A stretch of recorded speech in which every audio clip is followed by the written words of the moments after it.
Okay, today's topic is focusing on depreciation, how we can take advantage of depreciation to help us save tax. And before that, I always want to quickly review the context. We always want to come back to the context of thinking. This will help us to understand any content we cover. So remember the first context is the intention. So the government want us to use all these incentives to take care of ourselves, our family, and our business, okay? And then the types of income is very important today when we talk about depreciation. It's very important that we understand what is passive income, what is earned income, what is capital gain. And then the structure, you know, when the number flows, right? Flows to eventually, you know, where does it flow to in your tax return? And the strategies, there's always only three strategies: deductions, shifting, exemptions, right? And a lot of times they're kind of, you know, in one place or two places or three places. And then the vehicles, real estate, business, tax saving, that's really a great way to build wealth. And then today's mainly is going to be a combination of real estate and tax saving. And then, of course, the content. So there are three types of income. One is earned income. So these are active earned income. So these income, you need to not only pay income tax, but also pay self-employment tax or payroll tax and social security tax. And then there's a passive income. So passive income, you do not need to pay social security tax. You just need to pay income tax. And then the tricky part of this is passive loss can only offset passive income, okay? So now the workaround is if you have passive loss, we can create passive income. Or if you have active income, we can create active loss. So the otherwise passive loss, we will find ways to turn it into active loss. And remember, it's always about the story, right? The business logic. And then, of course, the capital gain, that's one we're not going to focus on today. So mainly today, we're going to, when we talk about depreciation, we always need to be concerned about whether this is passive or this is active, okay? And then this has to be studied based on your personal situation. Okay, and then in terms of the entities, the pass-through entities, you can use it either sole proprietor or partnership, LLC, LLP, corporation. We can do that. And then usually, you know, I like the LLC is most flexible. You can treat it as partnership or S Corp or corporation. And then corporation, you can choose S Corp to be a pass-through. And then, you know, so I like the LLC because it can have, you know, all three choices basically. And look at the LLC, you can choose to be C Corp, S Corp, partnership, or sole proprietor. So when you have a real estate, you want to put it into LLC and then choose as a partnership, okay? This way, you know, that is a partnership that hold the assets, and then it will pass to a children with a step-up basis without jeopardizing that benefit. Never hold your real estate with an S Corp. S Corp, you only use it for active service business, okay? The sole purpose of S Corp is to avoid paying self-employment tax, okay, in the earned income in active management service. So that's the only use of S Corp. Okay, so in real estate, if you are not, you know, managing it, and the best practice always have an LLC to own the real estate, and then if you needed to manage it, you can create an S Corp. Okay, and when you need to manage it, and then also if you have income, like a positive income that was subject to self-employment tax, then create an S corp. Okay, if you don't have a positive income, then you don't need an S corp. Okay, so that's kind of the way of thinking. And then the structure, remember, the structure is really, your real estate is really in this section. The partnership is a flow through to you. That's where the structure comes. So in real estate, we use cost segregation plus bonus depreciation. Okay, first let's focus on cost segregation. What is cost segregation? So cost segregation, basically, you have a building, right? You can do an engineering-based studies, and these are usually specialists. We hire a company to do that, and then they say, okay, based on the engineering, these are 5-year category because these are just ACs, equipment, plumbing, whatever. These are like 5-year. And then some are like 7 years, and some are 15 years.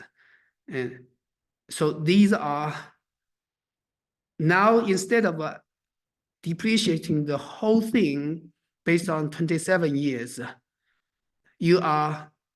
some of them, you accelerated it. So it's faster depreciation. So your depreciation number is higher. Okay. So then you get more deductions. And then that deduction, if you cause a loss, the loss flow into your personal income tax. And then your income is less, so you pay less income tax, right? So now give you some idea. Say, like this is an office condo, $480,000. You could save a tax roughly, in average, you save $12,000 tax. Okay, so you probably accelerate depreciation, let's say, $50,000, something, right? And you can save that. And 5 years cash flow on tax saving is like $30,000. Okay, so if you have like a $1.4 million leasehold improvement, if you have a, office building and you improved, you could save $53,000 cash in the first year, and then in 5 years, over $100,000. Okay, if it's a 2.6 million, you could save $70,000, and over 5 years, $170,000. A warehouse, 6 million, you could save $100,000 first year. You can save over $200,000 for 5 years. So the point is, if we take that, it's real money. Okay, it's real money we can use. So we use this company called Cost Segregation Services. They are one of the most specialized companies that really focus on engineering. So the reason we use outside services and reputable services is in case of audit, we have all the documents, and also just so the name and reputation will work as well. We could do by ourselves, but I prefer rather spend some money to hire people who specialize in this. It just, these are small money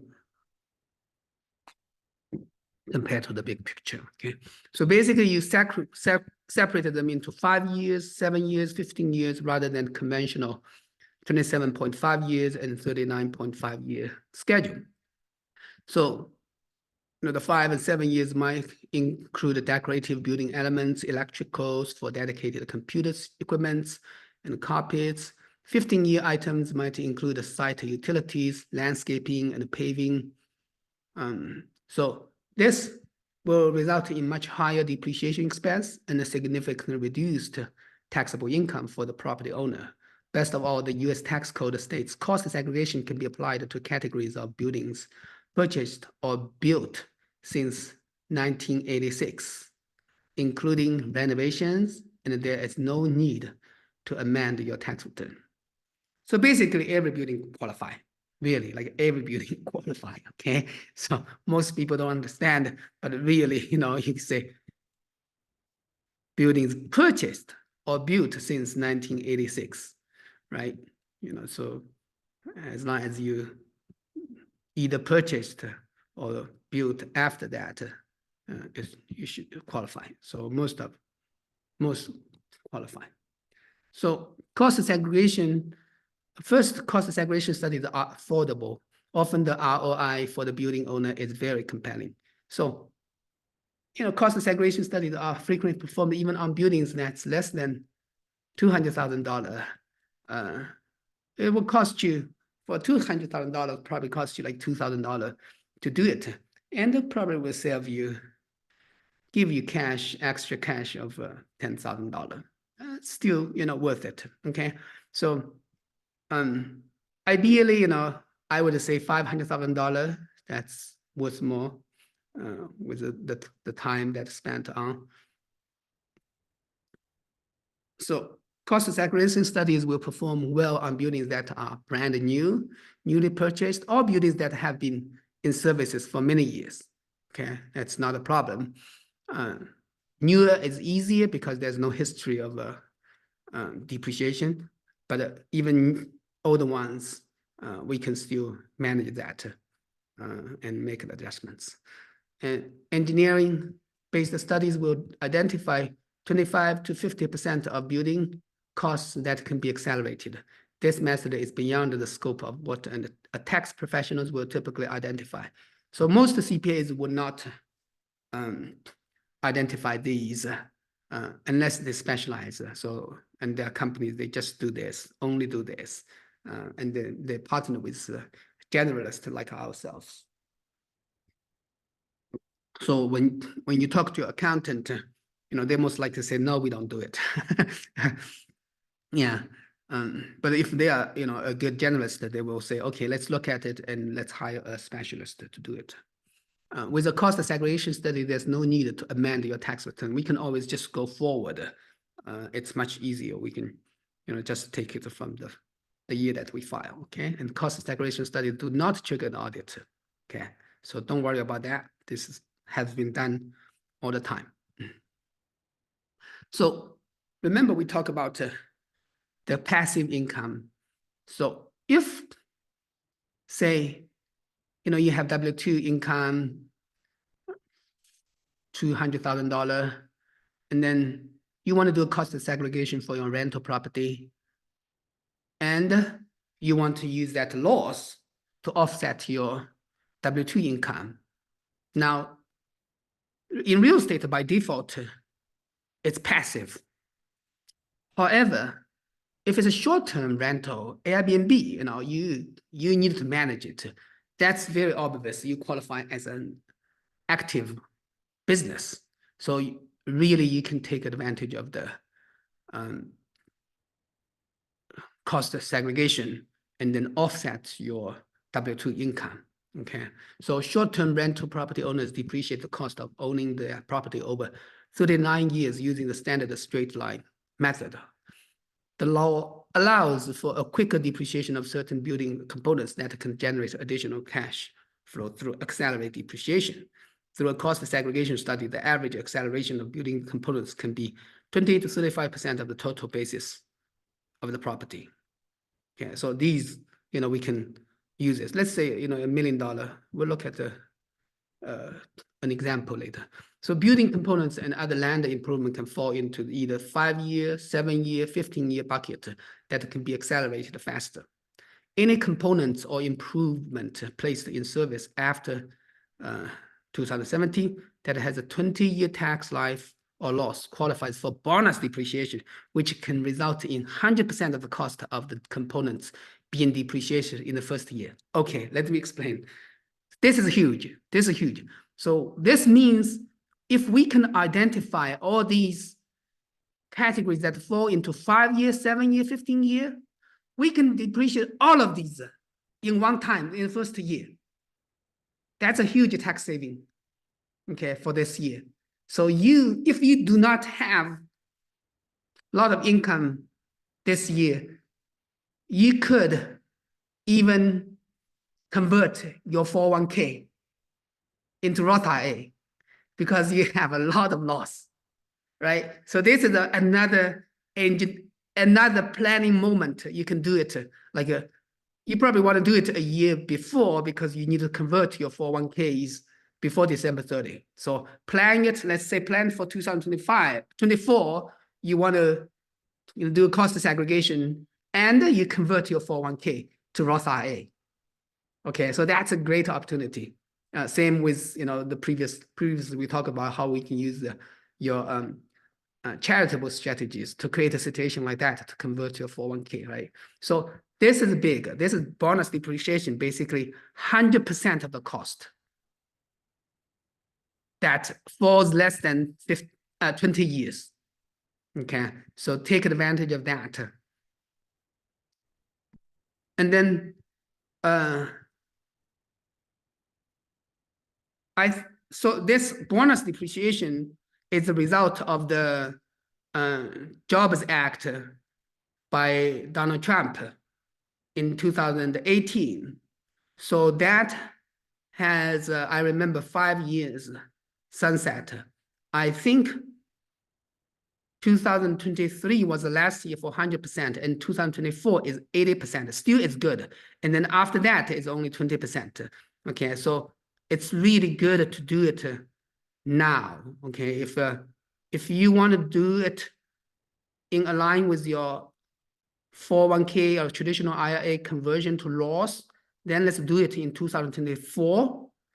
If you don't have that and you have other income to offset, we can file an extension for 2023 and we can still do this. Okay, if 2023 you have larger taxable income, we can still do this for 2023.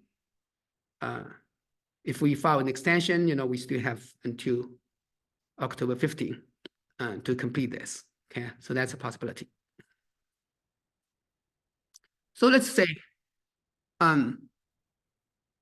if you choose to take the depreciation over the 39 years, normal straight line depreciation, leave you with a depreciation expense every year of $25,000. That's assuming it's like a $1 million property, right? So this depreciation expense can be applied against your income if you are a passive investor, and if you materially participate. The depreciation expense can be applied against both ordinary income and passive income. Okay, so if it's a real estate and you have active income to offset, you want to use the depreciation, use the loss to offset your active income, you can say you are, you material participator, and then this become active. Okay, you can use that. And then if you choose to do a cost segregation, let's say you find 20 to 35% of the $1 million cost basis can be accelerated, even bonus in year 1. So that means, let's say 20%, let's say 20%, you have $200,000, and it can be used as bonus depreciation in year 1, 100%. That means you got a $200,000 depreciation right away. Okay, so that's 10 times bigger than your straight line. So you suddenly create a loss of $200,000. Because we're not even talking about other things, just depreciation, $200,000 can against your ordinary income. Okay, if we can qualify you as a active participating real estate professional. This depreciation can be applied against your income if you're a passive investor and if you materially participate. The depreciation expense can be applied against both ordinary income and passive income. Okay, so that's how this depreciation work. So the key here is we have a cost segregation, we accelerate it, and then we put fuels on fire. We can take the bonus depreciation the first year. Basically, we can depreciate all of them, okay? And then, or at least 80% of them, Okay, so for 2024. So with that said, all of you, if you have a real estate, this is a great way to take advantage of your real estate, and then really don't think this is like you have to have a $5 million commercial property. No, even if you have a $500,000 rental property, you can still do that. Okay, and now with that said, we can expand this idea toward something that the government has given to us based on the Inflation Reduction Act. So the Inflation Reduction Act gives 30% investment tax credit for renewable energy installation for both residential and for commercial. Okay, so what that means is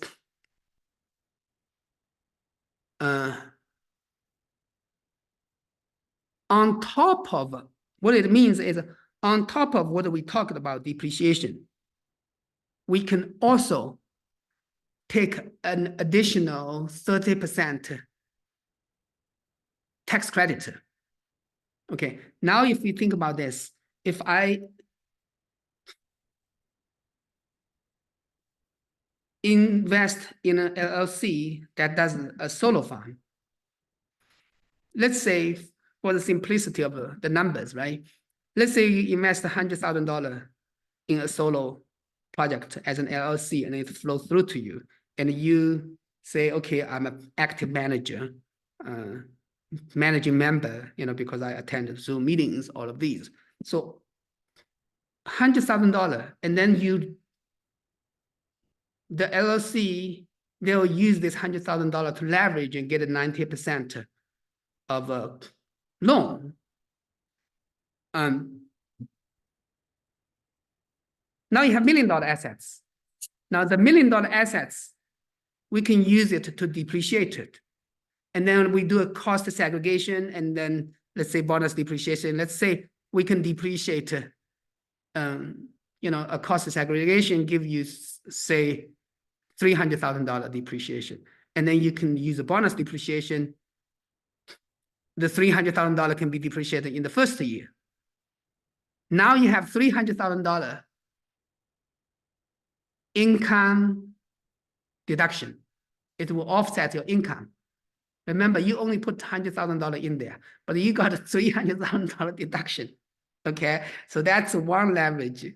And then on top of that, you get the tax credit. Remember, the tax credit is dollar for dollar. So you get 30% of the $100,000. So you're going to get a $300,000 tax credit to reduce your tax. Now think about that. If you create a situation like that, you can probably convert all your 401ks and retirements. You can create probably $1 million, $3 million, $2 million even. Think about that. So that creates an enormous opportunity for us to think about that and plan in the next few years. And this 30% will last for 10 years. However, the depreciation, the bonus depreciation, according to the law, will sunset and it gradually become only 20% a year. But I heard the Congress are debating, they will probably extend it as well. Okay, but if they don't extend, at least we can do it this year. You really want to think about that. Okay, that will be a huge saving. And in the past we talked about how you can do the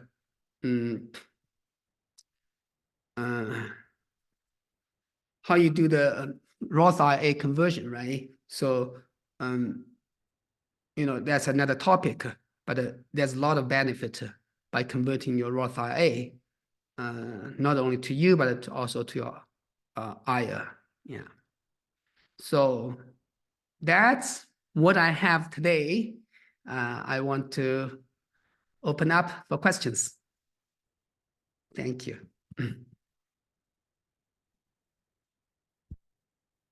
Okay, you can unmute and ask questions. And I can stop the recording so you can talk your personal questions, not a problem.